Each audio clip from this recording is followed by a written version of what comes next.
Hello friends, welcome to our YouTube channel arithmetic to advance. आज के इस video में हम एसएससी सीएचएसएल 7 अगस्त 2023 के शिफ्ट थर्ड के मैथ्स के क्वेश्चन सोल्व करेंगे और पीडीएफ आपको टेलीग्राम चैनल पर मिल जाएगी। वहां से आप पीडीएफ डाउनलोड कर सकते हैं और ये आज आपका प्रैक्टिस सेट 15 है। तो चलिए फटाफट से क्वेश्चन नंबर फर्स्ट से शुरू करते हैं। और हाँ, आज के शिफ्ट में आपको सिर्फ जो है हिंदी के अंदर ही क्वेश्चंस देखने को मिलेंगे, क्योंकि इंग्लिश वाले आंसर के अंदर पता नहीं वो कौन सी लैंग्वेज दे रखे। मैं आपको एक क्वेश्चन यहाँ पर दिखाना चाहूँगा। यहाँ पर ये रहा वो क्वेश्चन। अब यहाँ पर ये लैंग्वेज अगर आपको पता हो तो कमेंट बॉक्स में ज़रूर बताइएगा।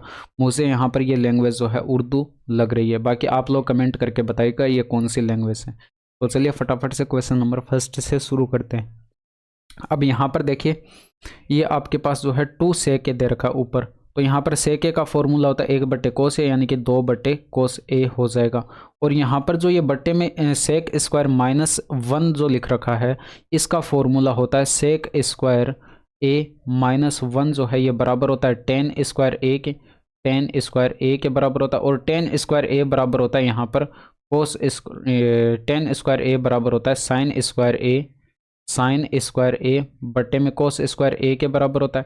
अब यहाँ पर जब ये वैल्यू पुट करेंगे इसके बटे में तो ये पलट जाएगी वैल्यू, ऊपर मल्टीप्लाई में ले जाएंगे तो यहाँ पर जो है कोस स्क्वायर ए तो ऊपर चला जाएगा और ये बटे में आ जाएगा साइन स्क्वायर ए। साइन स्क्वायर ए। अब यहाँ पर देखिए पावर एक कट जाएगी, यानी कि आपके पास जो है कोस ए से कोस ए कट जाएगा।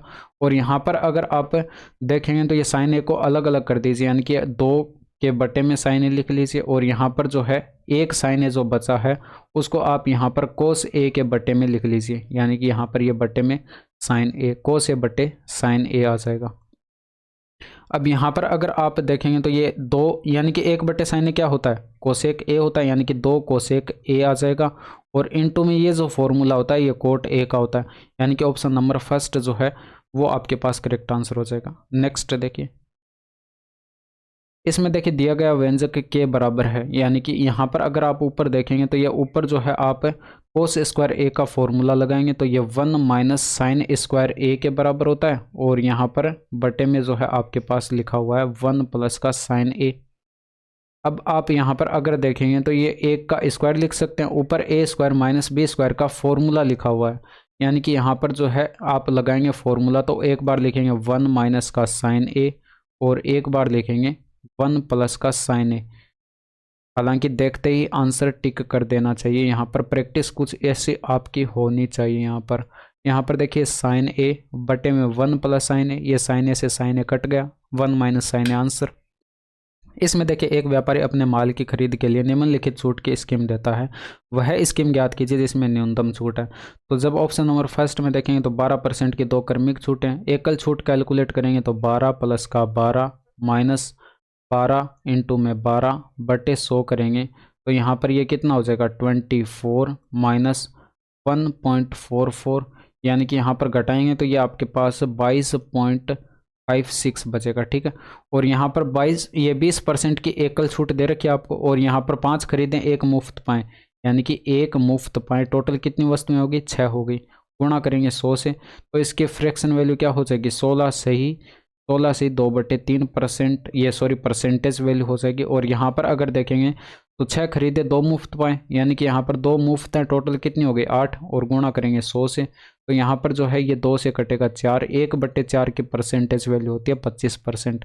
तो सबसे कम आपको यहाँ पर ये ऑप्शन नंबर 3 के अंदर दिखाई पड़ रही है, यानी कि ऑप्शन नंबर सेकंड जो है वो आपके पास करेक्ट आंसर हो जाएगा। नेक्स्ट देखिए, इसमें देखिए एक व्यक्ति एक निश्चित धनराशि को 12% साधारण ब्याज की दर पर और दूसरी धनराशि को 10% साधारण ब्याज की दर पर निवेश करता है। उसे 130 का वार्षिक ब्याज प्राप्त होता है। हालांकि यदि उसने निवेश की गई धनराशि को आपस में बदल दिया होता तो उसे ब्याज के रूप में जो है 4 रुपये अधिक प्राप्त होते। उसने मूल रूप से 12% साधारण ब्याज की दर पर कितना निवेश किया था। तो यहाँ पर जब देखेंगे ये मान लीजिए P1 राशि थी जो कि इसने 12% की रेट ऑफ इंटरेस्ट से लगाई थी। ठीक है, और इसी तरह से P2 राशि मान लीजिए ये 10% की रेट ऑफ इंटरेस्ट से लगाई थी। अब यहाँ पर जो है ये ब्याज मिला, दोनों ऐड करेंगे तो ये बराबर ब्याज 130 के था।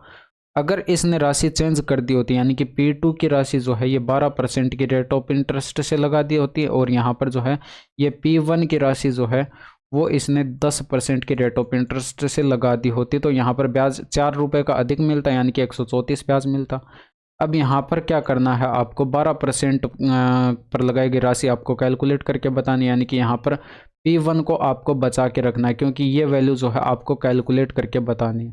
तो यहाँ पर P2 आप हटाएंगे और P2 को हटाने के लिए बराबर करना पड़ेगा। तो यहाँ पर जो है इसको गुणा कर देते हैं 6 से और इसको गुणा कर देते हैं 5 से, क्योंकि यहाँ पर देखिए 10 और 12 का एलसीएम लेंगे तो 60 होगा। 60 बनाने के लिए इसको समीकरणों को गुणा करना पड़ेगा 6 से और इसको गुणा करना पड़ेगा 5 से, क्योंकि 12 पंचे 60 हो जाएगा।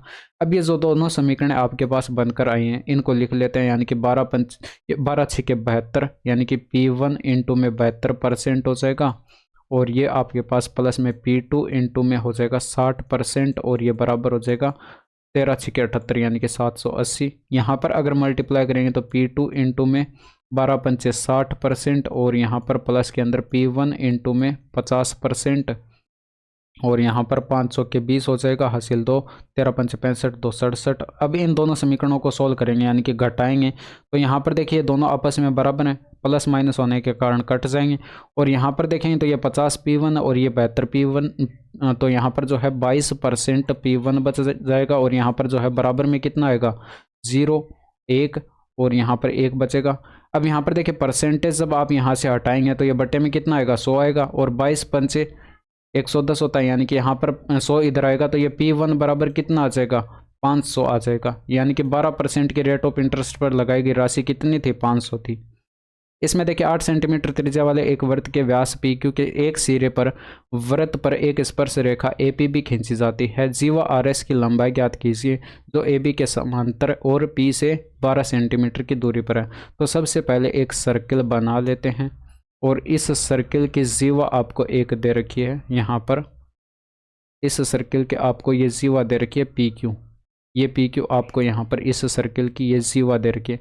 और यहाँ पर जो है बिंदु P जो है इस पर एक स्पर्श रेखा खींची जाती है PAB, ठीक है। तो ये आपके पास APB होती है, ठीक है। ये APB स्पर्श रेखा यहाँ पर बताई गई है क्वेश्चन में।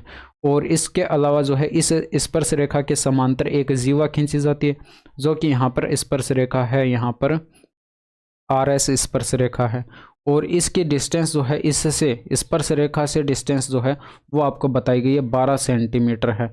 इसके अलावा यहाँ पर अगर इस वृत्त की त्रिज्या की बात करें तो ये आपको यहाँ पर 8 सेंटीमीटर दे रखी है। अब यहाँ से लेकर यहाँ तक ये भी इस वृत्त की क्या होगी त्रिज्या होगी 8 सेंटीमीटर। तो यहाँ पर ये जो है जीवा तक की केंद्र से जीवा तक की डिस्टेंस है कितनी बच गई, 12 में से 8 घटाएंगे 4 बच गई। और आपको पता है यहाँ पर जो है जीवा और ये यहाँ पर जो है त्रिज्या के बीच बना कोण ये कितना होता है 90 डिग्री का होता है। तो यहाँ पर ये दो बराबर बराबर भागों में बंट जाती है जीवा। और यहाँ पर ये समकोण त्रिभुज का कॉन्सेप्ट आप यहाँ पर लगाएंगे, पाइथागोरस प्रमेय लगाएंगे तो 64 और में से माइनस करेंगे 16, अंडर रूट के अंदर 48 और 16 3 48, यानी कि 4 अंडर रूट 3 आपके पास आएगा, ठीक है, पाइथागोरस प्रमेय से। यानी कि इतना पार्ट जो है वो आपके पास 4 अंडर रूट 3 आया है और ये इसके बराबर है। तो यहाँ पर ये भी 4 अंडर रूट 3 होगा, यानी कि पूरी जीवा की लंबाई की बात करें तो 2 गुणा 4 अंडर रूट 3 होगी, यानी कि 8 अंडर रूट 3 जो है वो आपके पास करेक्ट आंसर होगा। 18 सेंटीमीटर व्यास वाले एक गोले को पिघलाकर 3 सेंटीमीटर त्रिज्या और 2 सेंटीमीटर ऊंचाई का बेलन बनाया गया है। इससे बनाए गए कुल बेलनों की संख्या क्या होगी। तो यहाँ पर बेलनों की संख्या आप n मान लीजिए। अब यहाँ पर आयतन क्या हो जाएंगे, बराबर हो जाएंगे, यानी कि इस गोले का आयतन कितना होगा 4/3 पाई r³।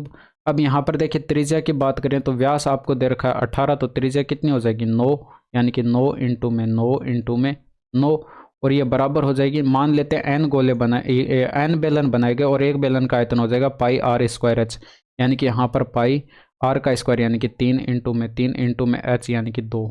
अब यहाँ से अगर काटेंगे तो ये 3 से यहाँ पर ये 3 बार कट जाएंगे और यहाँ पर ये 3 से ये 3 बार कट जाएगा, पाई से पाई कैंसिल और 2 से ये 2 बार कैंसिल। अब 3 का क्यूब 27 होता है और 27 दूनी 54, यानी कि n की वैल्यू कितनी आ गई 54, यानी कि 54 बेलन जो है वो बनाए जा सकते हैं। इसमें देखें यहाँ पर एंगल, ये आपको 2 ट्रायंगल दे रखे हैं ABC और पी क्यू आर ये दोनों क्या हैं, समरूप हैं। तो यहाँ पर एंगल सी बराबर 80 डिग्री और एंगल ए बराबर 10 डिग्री है, तो एंगल क्यू की माप बतानी है। तो सीधे आप बता सकते हैं यहाँ पर 80 और 10 90 डिग्री, यानी कि आपके पास 180 डिग्री में से 90 डिग्री घटाएंगे 90 डिग्री आंसर। हालांकि इसको चित्र से अगर आप समझना चाहते हैं तो इस तरह से ये समझ सकते हैं, क्योंकि यहाँ पर ये ट्रायंगल ए बी सी दे रखा है और ये आपके पास ट्रायंगल जो है पी क्यू आर दे रखा है, पी क्यू आर दे रखा है। अब यहाँ पर देखिए दोनों ट्रायंगल सर्वांग सम आपको दे रखे हैं, आपको यहाँ पर ये दे रखे हैं, तो यहाँ पर जो है ये आपस में बराबर हो जाएंगे, यानी कि इनके सब कुछ आपस में इक्वल होंगे।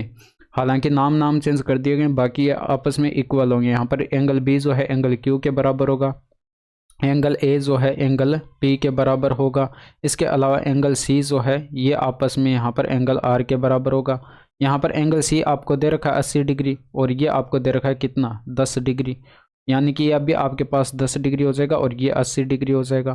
तो ये एंगल क्यू का माप आपसे पूछ लिया गया, तो 180 डिग्री में से माइनस कर देंगे, 180 डिग्री में से माइनस कर देंगे इन दोनों का सम, यानी कि 90 डिग्री। तो ये आपके पास 90 डिग्री ही करेक्ट आंसर आएगा। नेक्स्ट देखिए, इसमें देखें यहाँ पर प्लस को भाग में और माइनस को गुणा में और भाग को माइनस में और गुणा को प्लस में परिवर्तित कर दिया जाए तो व्यंजक का मान क्या होगा।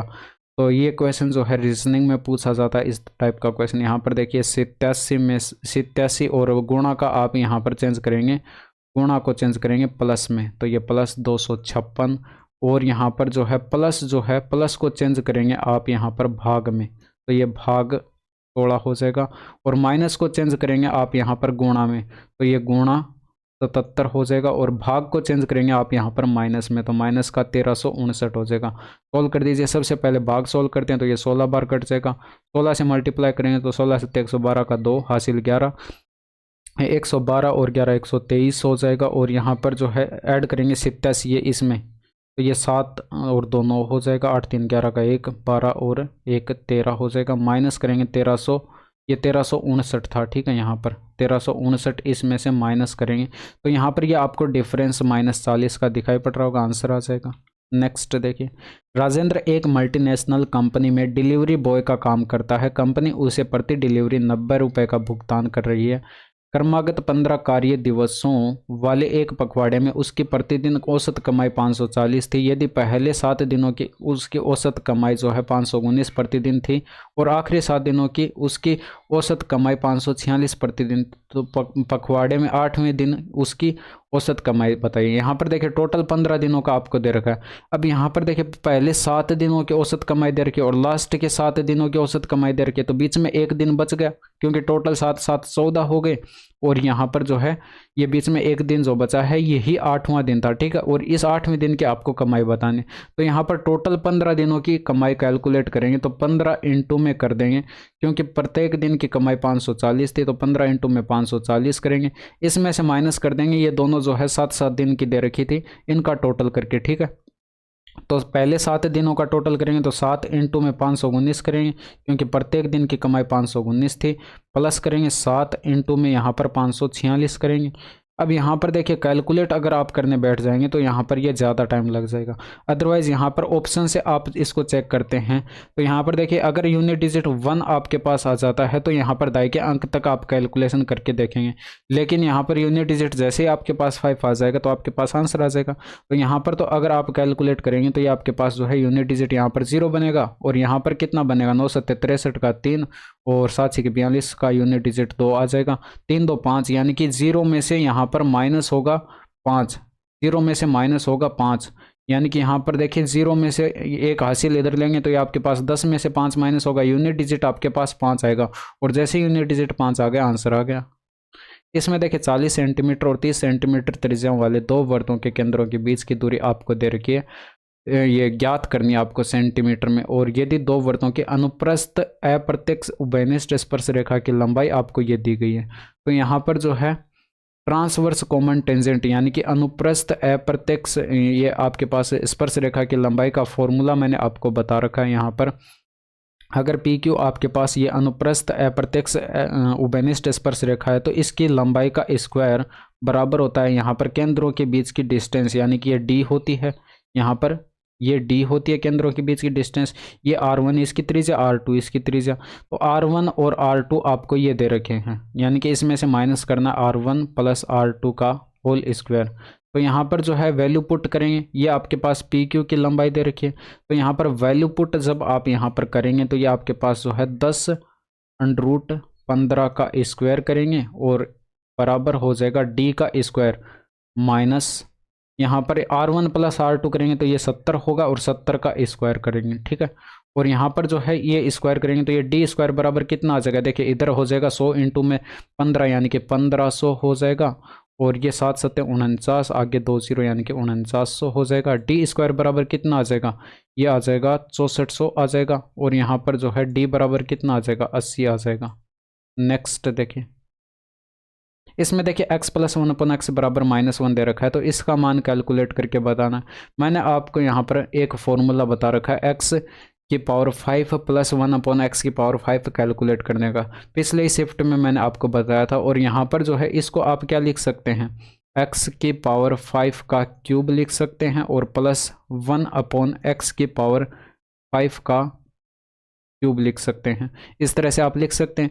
और यहाँ पर पिछले ही शिफ्ट में मैंने आपको एक फॉर्मूला बताया था, अगर x प्लस 1/x बराबर आपको दे रखा हो और यहाँ पर आपको जाना हो x की पावर 5 प्लस 1/x की पावर 5 पर, तो ये बराबर आप करते हैं x square plus 1/x square और यहाँ पर इंटू में करते हैं x का क्यूब और माइनस 1/x का क्यूब, और इसमें से माइनस कर देते हैं x प्लस का 1/x, ठीक है। तो यहाँ पर जो है वैल्यू पुट कर देंगे, आप यहाँ पर इसको कैलकुलेट करेंगे तो ये आपके पास -1 का स्क्वायर होगा और यहाँ पर -2 हो जाएगा, और ये ब्रैकेट क्लोज, यानी कि इसके इतने पार्ट की वैल्यू आपके पास ये आ जाएगी। और यहाँ पर अगर इसको कैलकुलेट करेंगे ये प्लस में होगा, ठीक है। और यहाँ पर ये आपके पास -1 का क्यूब करेंगे और ये करेंगे आप यहाँ पर -3 इंटू में -1, ये आपके पास इस ब्रैकेट की वैल्यू आ जाएगी। और ये माइनस यहाँ पर इसकी वैल्यू -1 दे रखी है। अब यहाँ पर इसको सोल्व करेंगे तो ये देखिए -1 और ये -2, यानी कि ब्रैकेट में क्या आएगा, -1 आएगा, ठीक है। ये प्लस का 1 हो जाएगा और यहाँ पर ये -1 आ गया, गुणा में यहाँ पर इस ब्रैकेट की वैल्यू कितनी आएगी, -1 और यहाँ पर ये +3 यानी कि यहाँ पर 2 आएगा, ठीक है। और ये माइनस माइनस क्या हो जाएगा, +1 हो जाएगा, यानी कि -2 और +1 यानी कि -1 आपके पास इसकी वैल्यू आ चुकी है। अब यहाँ पर अगर आप इसमें वैल्यू पुट करेंगे, इसमें आप इसको कैलकुलेट करेंगे, भाई x की पावर 5 प्लस 1/x की पावर 5 आ चुकी है, तो यहाँ पर -1 का क्यूब करेंगे और माइनस करेंगे 3 इंटू में -1, तो यहाँ पर ये -1 होगा और ये माइनस माइनस प्लस का 3 हो जाएगा, यानी कि 2 जो है वो आपके पास करेक्ट आंसर हो जाएगा। इसमें देखिए यहाँ पर ये कॉन्सेप्ट एक आपके पास होता है, अगर sine square θ1 plus sine square θ2 बराबर ये आपके पास 1 हो जाएगा, यदि आपके पास यहाँ पर θ1 प्लस का θ2 बराबर क्या हो रहा है, 90 डिग्री हो रहा है। अब ये कारण है इसके पीछे ये है कि यहाँ पर ये 90 डिग्री, अगर यहाँ पर 90 डिग्री में से माइनस करेंगे θ1, ये θ2 माइनस करेंगे, θ1 माइनस करेंगे तो आपके पास जो है ये कोस में चला जाएगा, और कोस में आपके पास जो है ये sine square θ1 plus cos square θ1 की वैल्यू क्या हो जाएगी, 1 हो जाएगी। अब यहाँ पर अगर आप देखेंगे तो ये आपके पास जो है 30 डिग्री और यहाँ पर ये 60 डिग्री, 90 बन रहा है, यानी कि मिलके क्या बना लेगा, 1 बना लेगा। 40 और 50 90 बन रहा है, मिलके 1 बना लेगा। यहाँ पर 45 और ये 45 90 बना रहा है, मिलके 1 बना लेगा। ये 55 और ये 35 मिलके 1 बना रहा है, ये 90 बना रहा है, तो यहाँ पर भी ये 1 बना लेगा। टोटल करेंगे तो 4 आंसर। नेक्स्ट देखिए, इसमें देखिए सुनैना और रंजन की धनराशि का योग जो है 23 दे रखा है और उनकी धनराशि का अंतर 7 है। सुनैना और रंजन के पास धनराशि का अनुपात कितना होगा, तो यहाँ पर जो है सुनैना की धनराशि A मान लीजिए और रंजन की धनराशि B मान लीजिए, तो इनका योग आपको दे रखा है 23, ये 23 और यहाँ पर इनका डिफरेंस आपको दे रखा है 7 के बराबर। जब आप इन दोनों इक्वेशन को सोल्व करेंगे तो B से B कट जाएगा, 2A बराबर कितना आएगा 30, यानी कि A बराबर कितना आ जाएगा 15। जैसे A बराबर आपके पास 15 आ चुका है तो इस इक्वेशन में रखेंगे तो B की वैल्यू कितनी हो जाएगी, 8 हो जाएगी, यानी कि A और B का रेशियो आपसे पूछ रखा है, तो ये 15:8 जो है वो करेक्ट आंसर हो जाएगा। इसमें देखिए कल्याण ने क्रम से 5% और 10% की दर से संयोजित 2 वर्षों के लिए 12,000 की धनराशि का निवेश किया। 2 वर्ष के अंत में चक्रवर्ती ब्याज कितना है, तो यहाँ पर ये 12,000 की आपको ये राशि दे रखी है और पहले वर्ष यहाँ पर 5%। 5% का मतलब क्या होता है, 1/20, ये सॉरी यहाँ पर हाँ 1/20 और 20 पर 1 का ब्याज मिलेगा तो इसका 21/20 कैलकुलेट कर लेंगे। इसी तरह से 10% का मतलब 1/10 होता है, यानी कि 10 पर 1 का ब्याज मिलेगा तो इसका 11/10 कैलकुलेट कर लेंगे।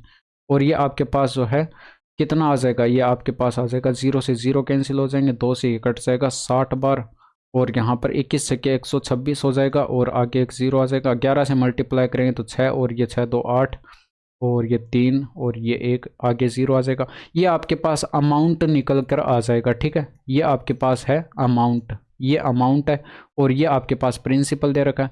तो जब आप यहाँ पर कंपाउंड इंटरेस्ट CI कैलकुलेट करेंगे तो यहाँ पर जो है अमाउंट में से माइनस कर दीजिए प्रिंसिपल, यानी कि 13,860 में से जब माइनस करेंगे 12,000 तो ये आपके पास जो है 1,860 करेक्ट आंसर आ जाएगा। इसमें देखिए स्थिर जल में एक नाव की चाल जो है 9 किलोमीटर पर आवर है, धारा की चाल जो है 1.5 किलोमीटर पर आवर है। यदि एक व्यक्ति नाव के 105 एक नाव से जो है 105 किलोमीटर की दूरी यात्रा करके प्रारंभिक बिंदु पर वापस आता है, उसके द्वारा लिया गया कुल समय आपको कैलकुलेट करके बताना है। तो यहाँ पर ये आप यूज़ करेंगे T बराबर, यहाँ पर देखिए 105 किलोमीटर की डिस्टेंस थी। अब जाते वक्त यहाँ पर ये x जो है नाव की चाल और धारा की चाल y, जाते वक्त x प्लस y की स्पीड से जाएगा धारा की दिशा में, और आते वक्त यानी कि 105 धारा की विपरीत दिशा में आएगा तो x माइनस वाई की स्पीड से आएगा। तो यहाँ पर इसको सोल्व कर लेंगे, यानी कि 105 बट्टे में x प्लस वाई करेंगे तो यहाँ पर ये देखिए 10.5 हो जाएगा, ठीक है। और ये प्लस यहाँ पर 105 और बट्टे में इन दोनों का डिफरेंस करेंगे तो ये आपके पास 7.5 हो जाएगा। अब यहाँ पर इनको कैलकुलेट कर लेंगे तो यहाँ पर ये तो सिंपल सी कैलकुलेशन है। अब यहाँ पर ये पॉइंट हटाएंगे ऊपर 0, यानी कि आपके पास 10 आ जाएगा, और प्लस में यहाँ पर पॉइंट हटाएंगे तो ऊपर 0, ये 15 से काटेंगे 5 बार कटेगा, 15 7 105 यानी कि 70, और 14 पंचे 70 यानी कि T इक्वल टू कितना आ जाएगा 24। नेक्स्ट देखिए, इसमें देखिए यदि कोई छात्र किसी विषय में 80% या उससे अधिक अंक प्राप्त करता है तो यह माना जाता है कि छात्र ने विषय में विशेष योग्यता या डिस्टिंक्शन प्राप्त की है। किसी एक छात्र ने अधिकतम कितने विषयों में विशेष योग्यता या डिस्टिंक्शन प्राप्त की है? तो जब आप यहाँ पर टेबल में ऊपर देखेंगे तो 6 अलग अलग विषयों में 7 छात्रों द्वारा प्राप्त किए गए अंकों को दर्शाएगा। अब यहाँ पर अगर आप देखेंगे तो देखिए 60 में से 70 अंक पॉसिबल है, 40 में से 80 पॉसिबल है क्या? यहाँ पर नहीं है, क्योंकि यहाँ पर ये डाटा जो है आपको यहाँ पर अंकों को परसेंटेज में दर्शाएगा। ऐसे यहाँ पर क्वेश्चन में क्लियर कर देना चाहिए था यहाँ पर। तो यहाँ पर अगर आप देखेंगे 80% या फिर उससे अधिक देखना है तो यहाँ पर अगर आप आयुष का देखेंगे तो यहाँ पर ये 1 2 और यहाँ पर 3, यानी कि 3 में इसने डिस्टिंक्शन प्राप्त की, यानी कि 3 हो जाएगा। और इसका देखेंगे अमन का तो यहाँ पर 1 2 3 और 4 में इसने डिस्टिंक्शन प्राप्त की है। इसके बाद सजल का देखेंगे तो 1 और इसके अलावा 2, यानी कि इसने 2 में प्राप्त की है। और रोहित का अगर आप यहाँ पर देखेंगे तो ये आपके पास 1 2 3, यानी कि इसने 3 में प्राप्त की है। और यहाँ पर मुस्कान का अगर देखेंगे तो ये 1 और 2 और 3 और ये 4, यानी कि इसने 4 में प्राप्त की है। और तन्वी का अगर आप यहाँ पर देखेंगे तो ये आपके पास जो है 1, यानी कि इसने 1 में ही प्राप्त की है।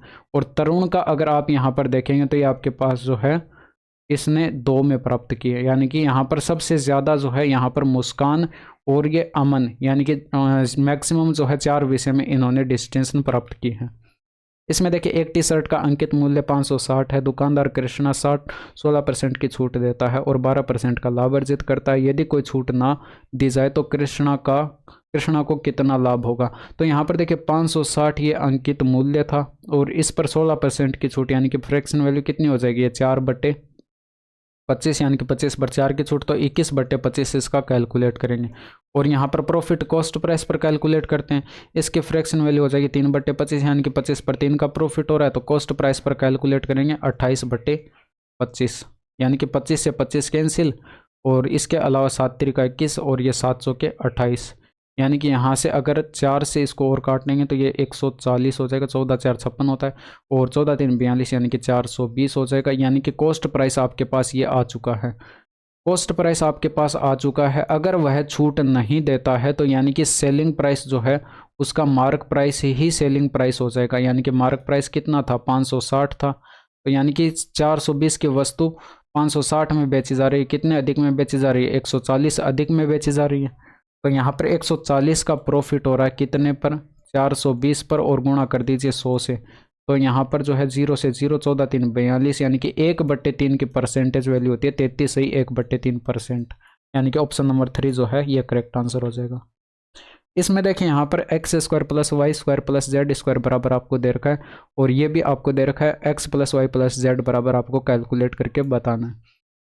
तो अगर फॉर्मूला याद है तो डायरेक्ट कैलकुलेशन कर लेंगे, अदरवाइज यहाँ पर पहले फॉर्मूला मैं आपको बता देता हूँ। यहाँ पर x² प्लस ये आपके पास जो है x + y + z की वैल्यू कैलकुलेट करने का फॉर्मूला होता है, इसका स्क्वायर करते हैं तो ये x² + y² + z² और प्लस में हो जाएगा 2 × में x y प्लस का z x प्लस का ये आपके पास x y plus y z plus का z x। बहुत ज़्यादा यूज़ होता है ये फॉर्मूला, तो रट के रखें इसको। यहाँ पर देखिए 628 और ये 628 दे रखा था, और ये 2 × 24 करेंगे तो यहाँ पर जो है 628 और ये प्लस के अंदर 48 हो जाएगा, यानी कि x प्लस का y प्लस का z बराबर कितना आ जाएगा, इधर वर्गमूल हो जाएगा, और यहाँ पर 8 8 16 का 6 हो जाएगा, 4 2 6 1 7 हो जाएगा 6, और ये होता है 26 का स्क्वायर, यानी कि 26 जो है वो आपके पास करेक्ट आंसर हो जाएगा। वृत्त के एक चाप द्वारा वृत्त के केंद्र पर अंतरित कोण की माप ये है, जो कि आपको 128.5 डिग्री दे रखी है। उसी चाप द्वारा जो है वृत्त के परिधि पर अंतरित कोण ज्ञात कीजिए, यानी कि परिधि पर अंतरित आपको कोण बताना, तो सिंपल सा है आधा कोण हो जाएगा, यानी कि 64.25 डिग्री जो है वो आपके पास करेक्ट आंसर आ जाएगा, इजीली आ जाएगा अगर आपको कॉन्सेप्ट पता है। तो यहाँ पर अगर आप यहाँ पर देखेंगे तो ये आपके पास मान लीजिए कोई चाप है, ठीक है, और इस चाप द्वारा ये मान लीजिए आपके पास कोई चाप है, ठीक है, और इस चाप द्वारा केंद्र पर अंतरित कोण आपको दे रखा है कितना है, 128.5 डिग्री है।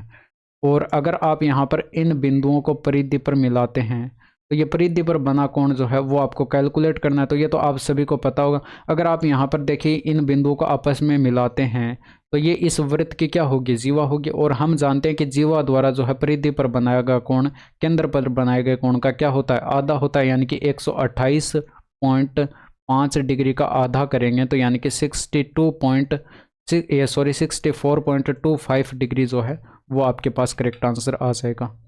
इसमें देखिए कंपनी पी के मासिक मुनाफे और कंपनी यू के मासिक मुनाफे का अनुपात कितना है, तो ये आपको डाटा तो यहाँ पर दिखाई नहीं पड़ेगा, मैं आपको बोल के बता देता हूँ। यहाँ पर ये पी का लिखा हुआ है और ये क्यू का, यहाँ पर ये 800 लिखा हुआ है और यहाँ पर ये 320 है, ठीक है। और यहाँ पर जब आप इनका रेशियो कैलकुलेट करेंगे 800 और इन अनुपात कैलकुलेट करेंगे 320, तो यहाँ पर देखिए 0 से 0 कट जाएगा और 16 से कटेगा, 16 पंचे 80, 16 दूनी 32, आंसर आ गया। नेक्स्ट देखिए, इसमें देखिए मौसम विज्ञान में विशेषज्ञता रखने वाले शोध छात्रों की संख्या लगभग, खगोल भौतिकी में विशेषज्ञता रखने वाले शोध छात्रों की संख्या का कितना प्रतिशत है, तो यहाँ पर आपको ये दे रखा है ये मौसम विज्ञान यानी कि मेटीरोलॉजी आपको ये दे रखा है, और यहाँ पर जो है ये आपके पास जो है खगोल भौतिकी यानी कि आपके पास एस्ट्रोफिजिक्स का दे रखा है। तो यहाँ पर ये आपको डाटा क्लियर दिखाई नहीं पड़ेगा, मैं आपको यहाँ पर ये जूम करके दिखाने की कोशिश करूँगा। यहाँ पर ये आप यहाँ पर देख सकते हैं, ये आपके पास जो है ये लिखा हुआ है, यहाँ पर ये 17% लिखा हुआ है, ठीक है, ये 17%, और इसके अलावा एस्ट्रोफिजिक्स का ये लिखा हुआ है जो कि 23% है। यानी कि यहाँ पर आपको कैलकुलेट ये करना है कि ये 17% जो है ये 23% का कितना परसेंट है, यानी कि यहाँ पर अगर आप कैलकुलेट करेंगे 23 का ये 17% जो है ये कितना परसेंट है, यानी कि यहाँ पर जो है 1700 के अंदर आपको भाग लगाना पड़ेगा 23 का, तो 23 7 161 और इसके अलावा 9 बचेगा और 23 3 69, यानी कि यहाँ पर जैसे ही 73 आपके पास आया आंसर टिक कर दीजिए, यानी कि 73.91% जो है ये करेक्ट आंसर हो जाएगा। इसमें देखिए एक कक्षा में 25 विद्यार्थियों की औसत आयु 14 वर्ष है और 14.6 वर्ष की औसत आयु वाले 5 नए विद्यार्थी इस कक्षा में शामिल हो जाते हैं, तो कक्षा में 30 विद्यार्थियों की औसत आयु क्या होगी। यानी कि यहाँ पर देखिए पहले औसत आयु कितनी थी, 14 वर्ष थी। यानी कि अगर ये 14 वर्ष अपने साथ लेकर आते आयु, औसत आयु, तो एवरेज में कोई फर्क नहीं पड़ता। लेकिन एवरेज कितने से बढ़ेगा, यानी कि 0.6 ये ज़्यादा लेकर आए हैं, ठीक है। 0.6 से ज़्यादा लेकर आए कितने विद्यार्थियों में, 5 विद्यार्थियों में, ठीक है। तो ये टोटल इतनी आयु जो है, ये इतनी आयु जो है ज़्यादा लेकर आए।